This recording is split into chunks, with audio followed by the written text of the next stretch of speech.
Good morning, everybody, and welcome to my kitchen for another episode of From My Recipe Box.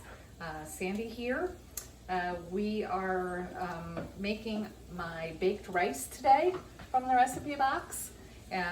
In the pan here, I have a medium onion and 2 cloves of garlic that I've been sauteing in 4 ounces of butter, salted butter.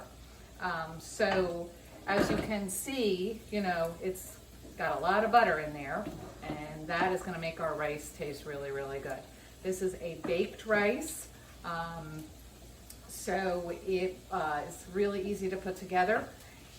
You'll just add to that dried parsley. If you have fresh, go ahead and use it. I have a tablespoon here. I'm going to add that to the mix. This is a really easy recipe. And 2 tablespoons of dried thyme. This is dried thyme that I have from the garden.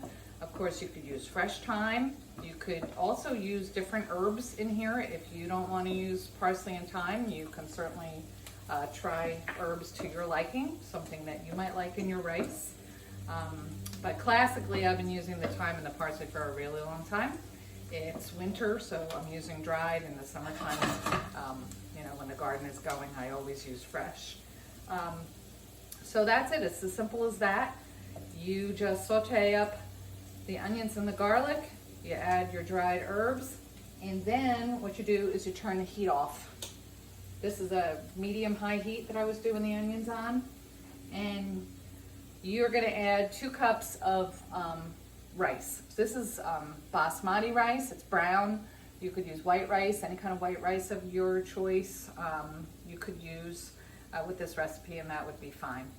Carolina, whatever you happen to have on hand. I really like Texmati rice, but you can't find that too easily these days in the supermarket. So basmati is what I'm using. I would not use a fragrant rice. I wouldn't use jasmine rice, for instance, for this, unless you change up the flavors.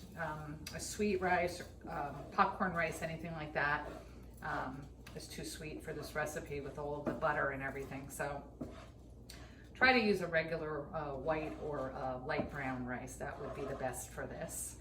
And all I'm doing is moving the rice around in the butter and the vegetable mixture. That's coating every grain of rice with that butter, and that's going to give the baked rice a really, really good flavor. At this point, I would add a little bit of salt and pepper. That we definitely need. You could have done that while the vegetables were sauteing too. Just putting it in now. So a little bit of salt, a little bit of pepper. Just sprinkle it in there. I don't have a measurement on the salt and pepper. Rice is something that if it comes out and needs a little bit more salt, you can always add it. Can't take it away. But if I had to guess, I would say probably about a 1/4 teaspoon of each would be fine enough for the 2 cups of rice. And that's it. So now you will just need some kind of baking dish that has a lid.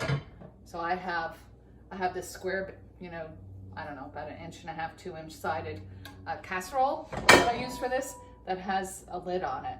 If you don't have a lid to a baking dish, you can definitely do this recipe and just put some aluminum foil over it and cover it tightly. So you just put the rice mixture in your baking dish. I also notice I'm using a wooden spoon that has a flat surface at the edge. See it?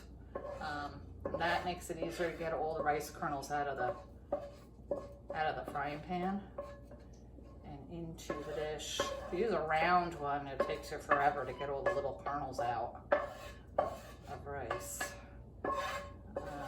So if you don't have one of these wooden spoons, you should definitely get one for your kitchen, because I use them for everything, and they're really handy for getting things out of the pan easily.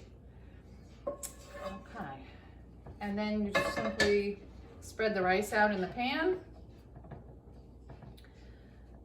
Okay. Now, cups of rice to 3 cups of chicken stock. So I just have this on hand. Sometimes I use bouillon cubes. If I have fresh chicken broth, I'll use that. If I have chicken broth, you know, that you buy in the little containers, I'll use that, whatever you happen to have on hand. You could use water. You don't have to use chicken stock, but the chicken broth or chicken stock gives it a lot of flavor. Then what I do next is I sprinkle the top of the rice with about a ½ teaspoon each of dried rosemary powder and dried bay leaf. Now again, these are things that you might not have in your kitchen. You don't have to put them in, but they make the rice taste really good.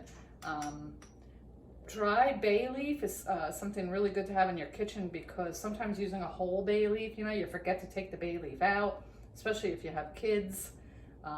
You don't want them choking on a bay leaf, so having the dried bay also just really permeates the rice by using a ground herb rather than sticking in a bay leaf or putting in some prickly rosemary leaves in there. So I like the dried. So that's it. You're gonna take your 3 cups of chicken broth.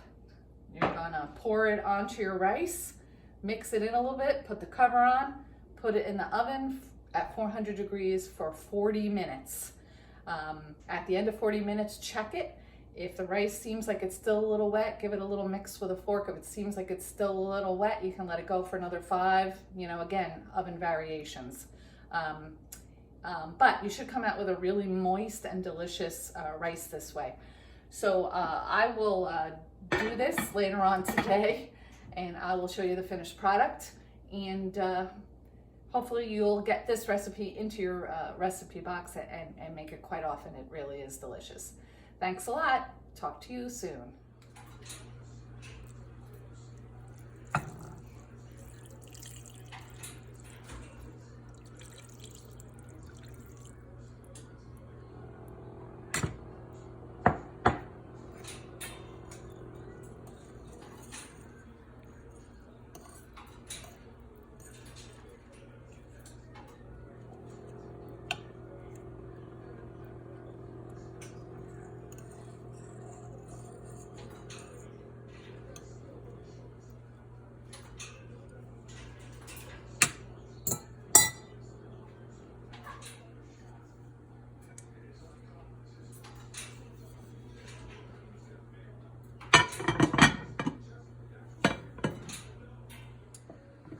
Okay, here is the baked rice, fresh out of the oven.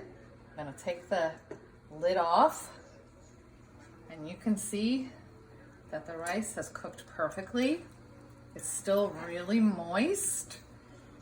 You can just mix it, stir it with a fork.